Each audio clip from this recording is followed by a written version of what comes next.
Hello అండి. నేనైతే ఈరోజు మా ఇంట్లో పచ్చి పులుసు చేశానండి. చాలా సింపుల్‌గా అయితే చేసేసుకోవచ్చు. అలాగే మనకి నాన్ వెజ్ చేసుకున్నప్పుడు కూడా ఈ రెసిపీ అయితే వైట్ రైస్‌లోకి చాలా మంచి కాంబినేషన్ అండి.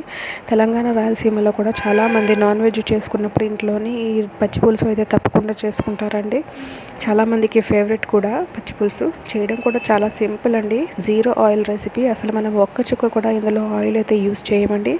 అలాగే మనకి నాన్ వెజ్‌తోనే కాకుండా మామూలుగా కూడా మనం వెజ్ కర్రీస్‌తో కూడా మనము చక్కగా అయితే తినొచ్చు. ఈ ఫుల్ వీడియో అయితే మన ఛానల్‌లో నేనైతే అప్లోడ్ చేశానండి. మీరు ట్రై చేసి ఒకసారి మీకు ఎలా కుదిరిందన్నది కామెంట్ సెక్షన్‌లో నాతో తప్పక షేర్ చేయండి. అలాగే మీ అమూల్యమైన కామెంట్స్‌ని నాతో నా ఛానల్‌లో అయితే అప్లోడ్ చేసుకోవచ్చు.